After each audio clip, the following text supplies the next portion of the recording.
Waalaikumsalam warahmatullahi wabarakatuh. Suara saya jelas dengar ya? Iya Pak, sampun jelas. Oke. Pertama marilah kita panjatkan puji syukur dari Allah Subhanahu wa taala karena pada malam hari ini kita bisa ya kuliah atau diskusi ya via Zoom.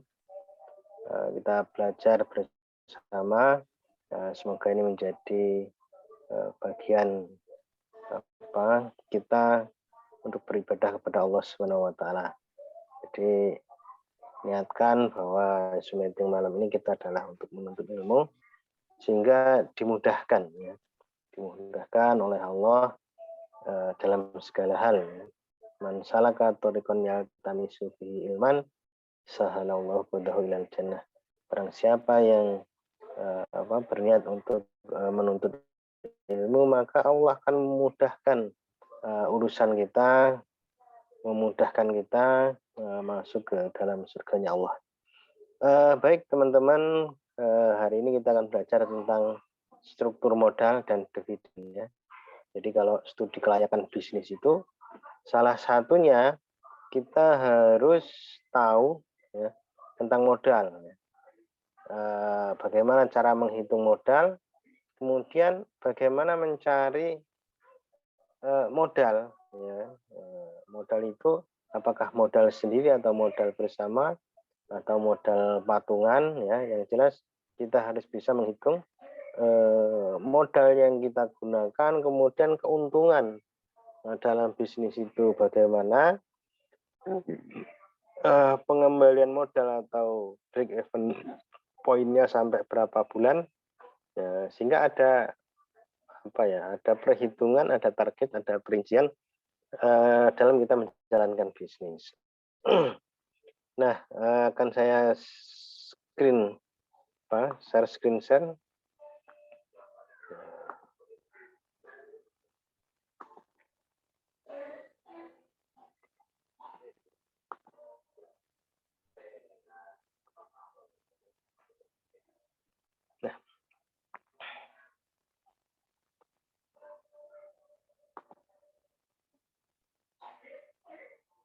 Nah, mana adalah manajemen modal kerja ya. Jadi bagaimana kita mengatur modal kerja ya. Nah, modal kerja kalau di dalam satu perusahaan itu dijelaskan bahwa modal kerja adalah selisih antara aktiva lancar dengan hutang lancar. Ya. Jadi selisih antara aktiva lancar dengan hutang lancar itu yang disebut dengan modal.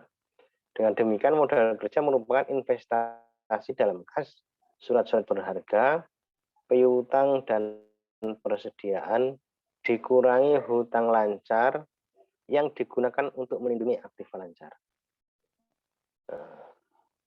Gimana? Mulek ya bahasanya ya. Jadi modal kerja itu adalah selisih antara aktiva lancar dan hutang lancar. Jadi selisih antara keuangan lancar dan hutang lancar. Nah, nanti kita bahas lebih sederhananya. Nah, tujuan pengelolaan modal, ya, tujuan pengelolaan modal kerja adalah mengelola aktiva lancar dan hutang lancar agar terjamin jumlah net working capital yang diterima atau acceptable yang menjamin tingkat likuiditas dalam usaha ya, likuiditas badan usaha. Jadi modal itu adalah uang yang tersedia, ya, uang yang tersedia di kantor, yang itu bisa diputar untuk intinya ya, sebagai persediaan untuk membayar hutang lancar atau melindungi aset atau aktiva lancar kita. Jadi modal yang tersedia, ya kan. Kemudian itu yang digunakan untuk menjalankan usaha untuk cadangan. Nah, dari mana sumber-sumber modal kerja? Pertama adalah hasil operasional perusahaan. Ya. Kemudian yang kedua keuntungan pendek.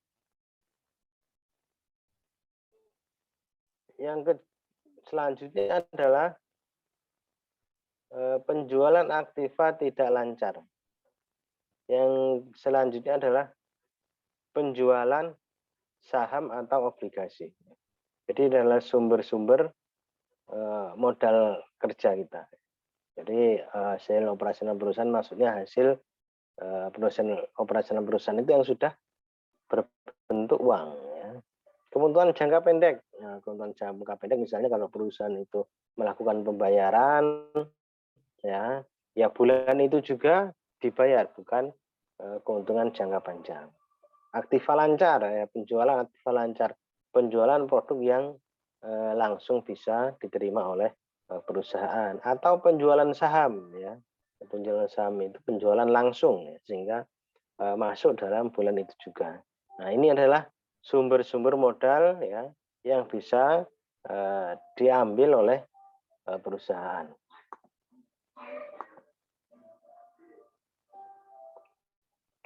Kemudian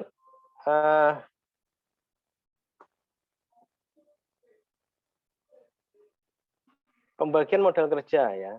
Modal kerja dapat dibagi, ya. Menurut konsep pertama adalah konsep kuantitatif. Yang kedua adalah konsep kualitatif.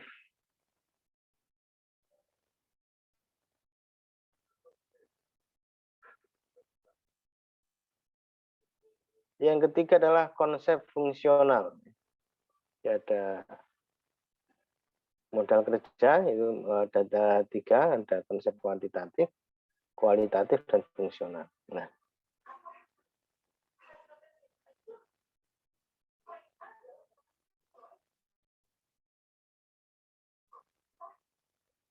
konsep kuantitatif, ya. Konsep kuantitatif itu menggambarkan keseluruhan jumlah dari aktiva lancar, di mana aktiva lancar ini sekali berputar dan dapat kembali ke bentuk semula dalam jangka waktu pendek.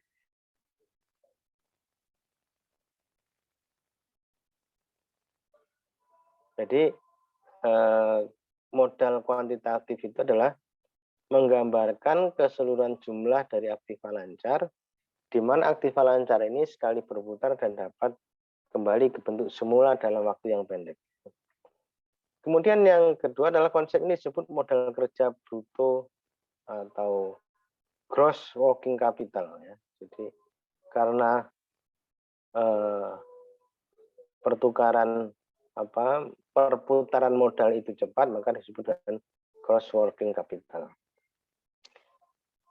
Selanjutnya konsep kualitatif, ya kan, merupakan selisih antara aktiva lancar di atas hutang lancar atau merupakan bagian dari aktiva lancar yang benar-benar dapat untuk membiayai operasional perusahaan tanpa menunggu likuiditas.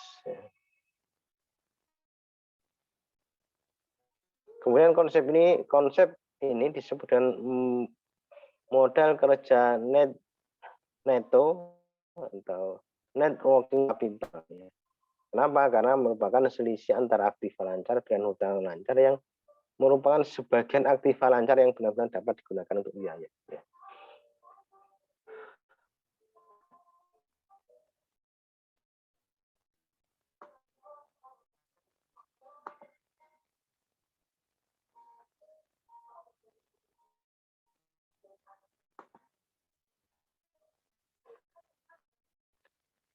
Yang ketiga adalah konsep modal fungsional, ya. Konsep fungsional menitik beratkan pada fungsi pada dana dalam menghasilkan pendapatan income dari perusahaan pokok perusahaan.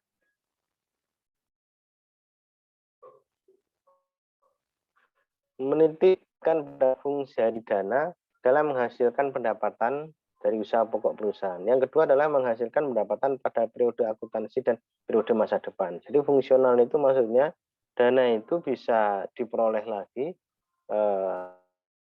dalam jangka waktu tertentu dalam bulan itu, ya. Kemudian aktif kas, surat berharga, piutang, atau inventory. Hutang lancar ya.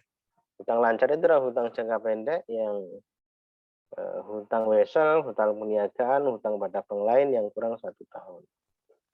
Nah, implikasinya apa? Implikasinya adalah perusahaan memiliki aktiva lancar di atas hutang lancar pada perusahaan working capital.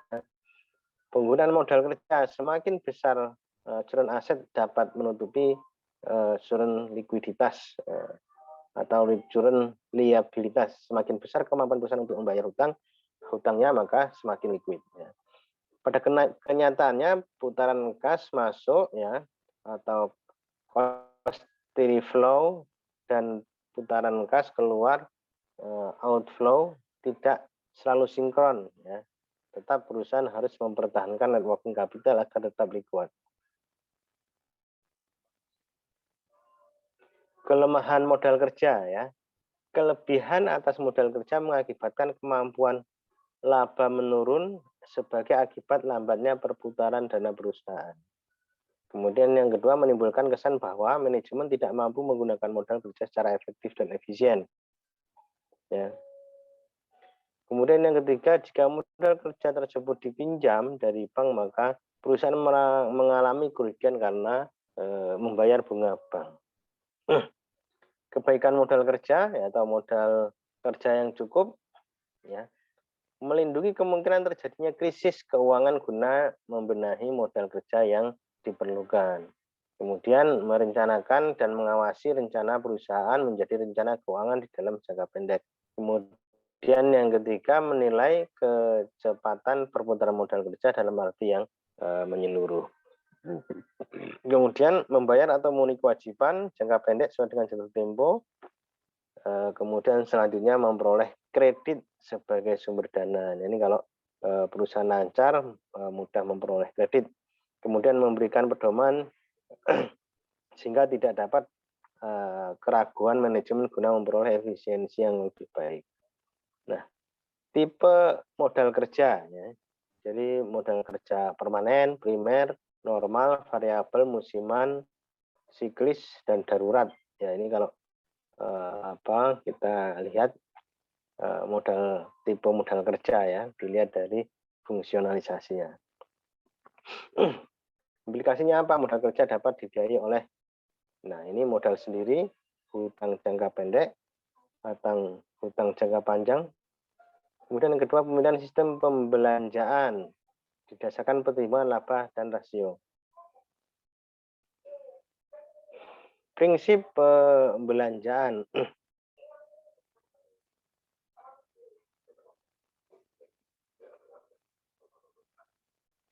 Modal diperoleh sebagai pinjaman jangka pendek digunakan untuk membiayai modal kerja. Kemudian modal diperoleh sebagai pinjaman jangka panjang digunakan untuk modal kerja investasi.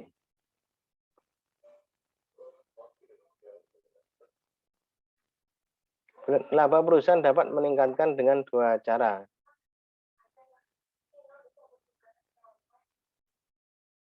Pertama, meningkatkan pendapatan dari penjualan, kemudian menurunkan biaya-biaya, kemudian jadi risiko dapat diukur dengan menggunakan jumlah net working capital atau current ratio.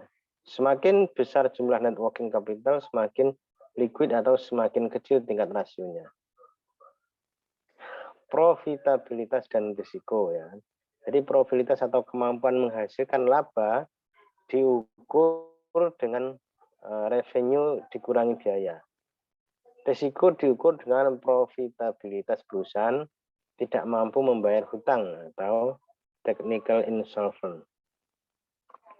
Kemampuan aset menghasilkan laba ya. Jika perusahaan ingin meningkatkan profitabilitas, maka tingkat rasio akan naik. Jika ingin menurunkan tingkat risiko, maka harus menurunkan tingkat profitabilitas. Bagaimana cara meningkatkan profitabilitas itu? Yaitu dengan memanipulasi modal kerja ya. Nah, ini ada laporan kerja yang lebih singkat. Oke, sudah habis itu sekilas tentang modal kerja. Kita masih punya waktu. Saya coba share lagi kalau yang ini sedikit. Tapi teman-teman kalau sudah buka, ini sebenarnya materinya panjang ya.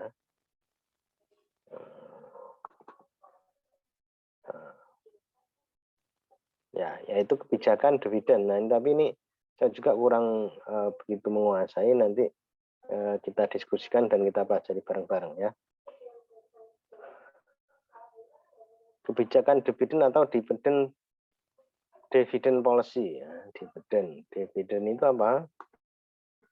Ya, dividen itu adalah nilai laba bersih ya setelah pajak dikurangi dengan laba ditahan sebagai cadangan bagi perusahaan. Ya, jadi misalnya dividen itu adalah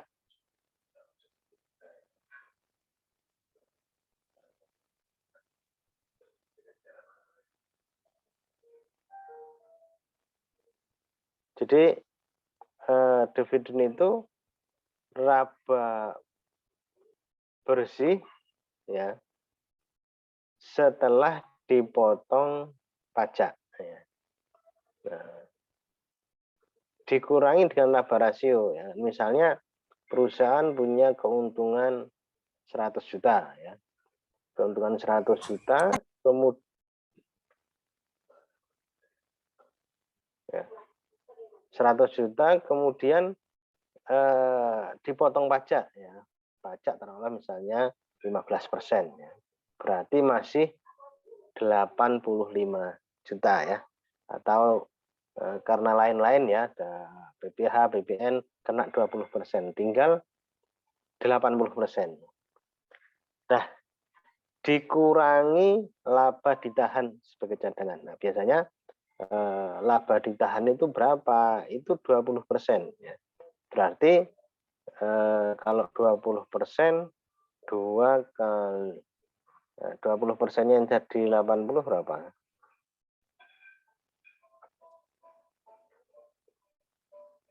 80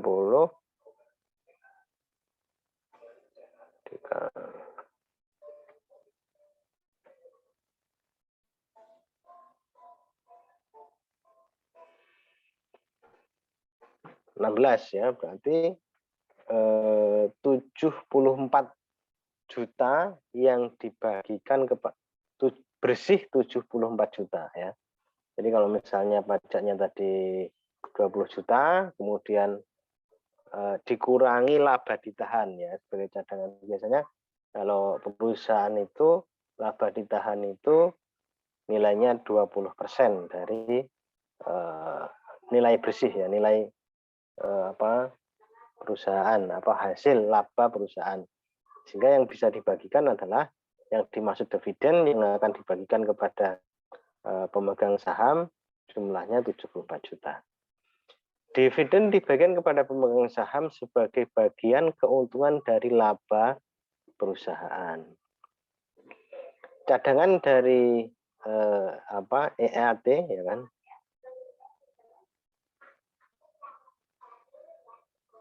Jadi laba bersih tadi dikurangi dilakukan sampai dengan jumlah cadangan mencapai 20% dari modal yang ditetapkan. Ini berdasarkan pasal Undang-Undang Nomor 1 Tahun 95. Jadi ada 20% sebagai aset cadangan. Jenis dividen ya.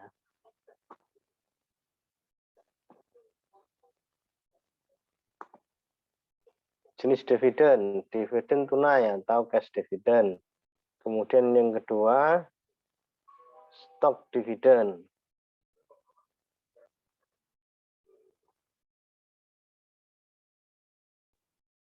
Kemudian dividen likuiditas atau liquidate dividen.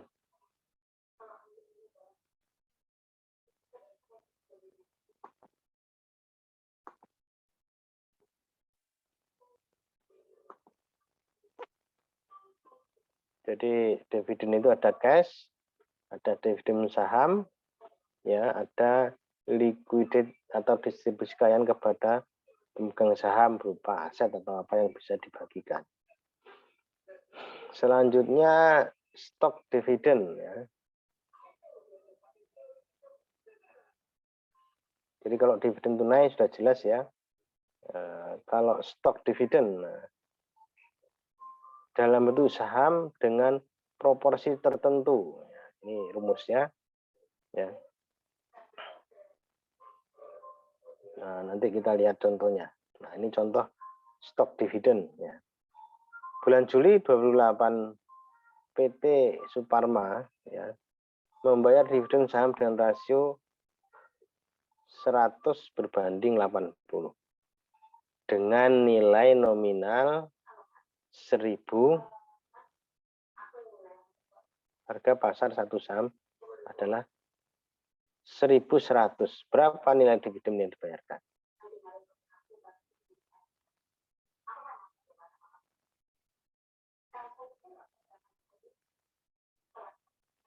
Setiap pemegang saham, satu lembar saham menerima proporsi saham baru yang setara dengan nilai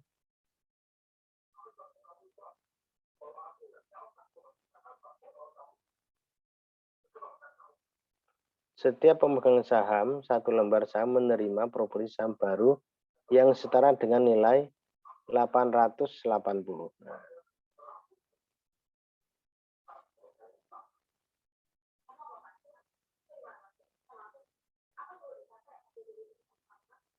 stok dividen tidak mempengaruhi total ekuitas, hanya mempengaruhi struktur modal ya.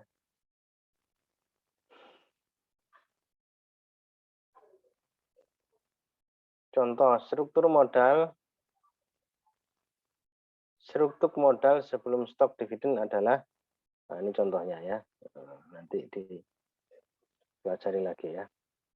Ini adalah beberapa contoh-contoh tadi tentang pembagian dividen dan sebagainya.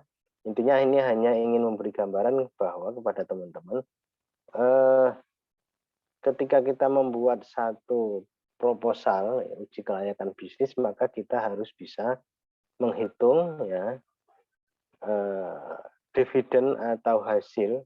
Kalau perusahaan itu melibatkan banyak orang, maka berapa target yang bisa dibagikan kepada para pemegang saham. Misalnya membuat perusahaan join 10 orang. Maka masing-masing orang itu bisa memegang atau misalnya urunan modal itu berbeda-beda. Maka kita harus menghitung ya masing-masing itu punya berapa persentase modal yang dia berikan. Sehingga nanti yang dibagikan itu bisa sama gitu ya. Nah itu teman-teman sekilas tentang modal ya, kemudian dan pembagian dividen. Nah artinya apa teman-teman? Artinya kalau kita membuat satu usaha, apalagi itu usahanya bersama, modal itu bisa dari siapa?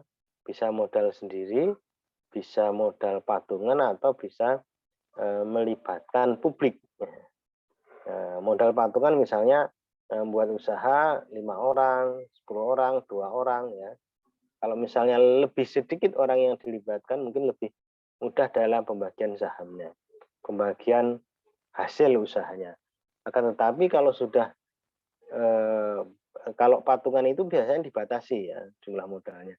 Kan tapi kalau perusahaan itu sudah go public, maka dia akan menjual sahamnya ke publik. Nah, ketika menjual sahamnya publik, maka target pembagian dividen, target pembagian hasil usaha itu harus jelas sehingga tidak ada yang dirugikan. Itu teman-teman, monggo kalau ada diskusi, kita masih punya waktu ya 6 sampai 8 menit.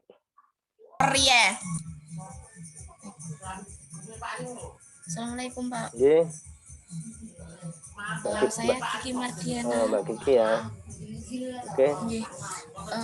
Tadi Bapak menerangkan tentang melindungi kemungkinan terjadinya krisis keuangan guna membenahi modal kerja yang diperlukan. Saya mau tanya bagaimana cara kita itu melindungi kemungkinan terjadinya krisis keuangan untuk membenahi modal kerja yang kita perlukan saat kita memiliki sebuah bisnis gitu, Pak. Oke. Di sini tadi sudah ada ya.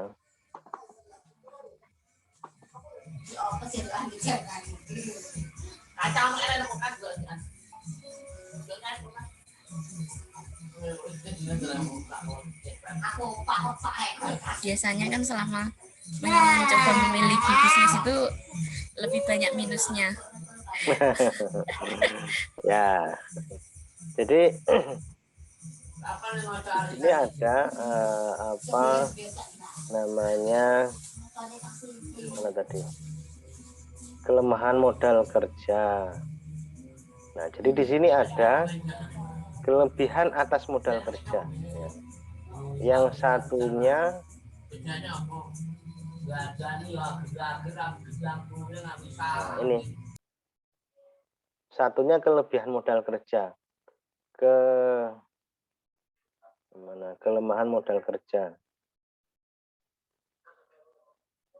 Satunya, nah ini kebaikan modal kerja melindungi kemungkinan terjadinya krisis keuangan guna membenahi modal kerja yang dilakukan, merencanakan dan mengawasi rencana perusahaan menjadi rencana keuangan dalam jangka pendek. Kalau ini maksudnya ketika perusahaan mempunyai untung lebih, ya kan? Untung lebihnya cara melindunginya bagaimana?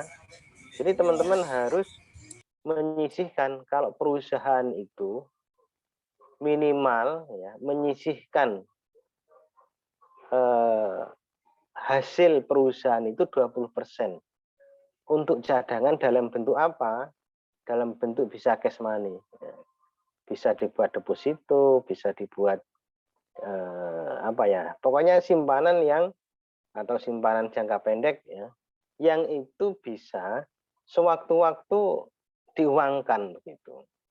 Nah, ini adalah salah satu cara untuk melindungi kemungkinan terjadinya krisis di dalam modal usaha. Jadi kalau misalnya kita taruh misalnya kita jualan ya, jualan apapun lah misalnya kita sehari punya laba itu 100.000. 100.000. Nggak usah banyak-banyak. Maka sisihkanlah 20.000 itu dalam bentuk tabungan. Jadi ada target nih modalnya saya tabung 10.000. Yang 80.000 apa yang 80.000 ini bukan keuntungan langsung ya diputar lagi. Ya. Misalnya kalau misalnya toko ya bisa dibuat beli bukan barang, dia masuk modal yang diputar lagi.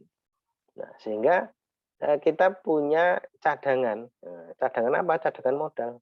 Nah, itu adalah salah satu cara untuk melindungi bagaimana perusahaan kita, usaha kita itu ada ya bahasanya ya itu tadi bagaimana melindungi dari krisis. Kemudian yang kedua, nah kalau kekurangan modal, ya modal kerja dapat dibiayai oleh siapa? Oleh modal sendiri, bisa hutang jangka pendek, ya, bisa hutang jangka panjang, ya. Nah, kemudian juga model pembelanjaannya harus mempertimbangkan laba dan risiko. Nah, jadi risiko kalau saya belanjakan lagi dalam jangka pendek itu dibelikan barang misalnya, laku enggak dalam jangka pendek. Nah, kalau laku kan modalnya bisa balik lagi. Tapi kalau ini misalnya modalnya tidak laku kan, risikonya akan dana itu berputar, modal itu berputar dalam bentuk barang yang cukup lama. Nah, itu adalah salah satu strategi untuk bagaimana menghadapi krisis. Ya akhirnya itu tadi. Jadi bagaimana nah ini prinsip pembelanjaan modal diperoleh dari sebagian pinjaman jangka pendek yang digunakan untuk membiayai modal kerja. Modal diperoleh sebagai pinjaman jangka panjang digunakan untuk modal kerja dan investasi. Nah, jadi ini yang menarik juga bahwa modal kerja itu bisa kita investasikan. Ya, investasikan apa, Pak? Misalnya, ya. Jadi kita misalnya punya dalam 1 tahun, misalnya kita punya laba 10 juta. Nah, kita ambil 20%-nya. 20%-nya berarti berapa? Berarti 2 juta. Ya. Investasi dalam bentuk apa, Pak? Bisa misalnya dalam bentuk saham, ya. Bisa dalam bentuk deposito, ya.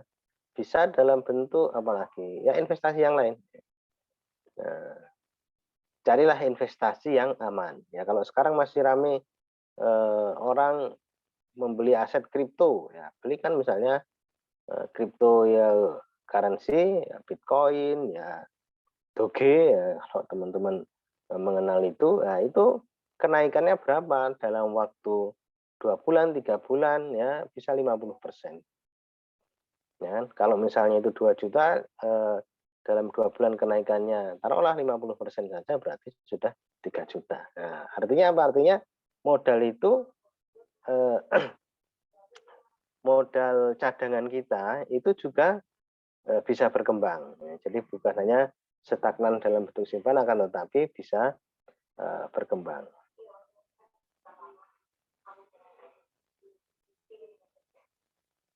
Nah, yang kedua, bagaimana melindungi selanjutnya ya? Bagaimana melindungi perusahaan kita yang usaha kita yang lagi minus? Ya, menurunkan biaya-biaya. Ya, banyak perusahaan, banyak usaha kita yang hari ini mengurangi karyawan. Kalau PHK karyawan itu tidak mungkin, ya masuknya separuh-separuh. Ya. Kayak Kampung Coklat itu dia harus merumahkan ya karena banyak ya ada karyawannya sampai 800-an. Nah, akhirnya apa? Akhirnya dibagi 2. Separuh masuk, seminggu masuk, seminggu enggak, seminggu masuk, seminggu enggak. Jadi sehingga 1 bulan itu hanya mereka gaji separuh. Ya, hanya dibayar separuh. Kenapa? Ya karena masuk kerjanya hanya separuh. Nah, itu adalah mengurangi biaya-biaya usaha sehingga kita bisa sedikit dikrisis. Ya kalau mentok, kalau itu menggunakan kekayaan ya karyawannya diberhentikan. Kalau misalnya 2 dikurangi 1, gitu. Itu Mbak Kiki, mungkin ada yang lain memberi masukan, monggo. Ya, Pak, terima Ini kita kasih. sifatnya diskusi ya. Pak mau tanya, Pak.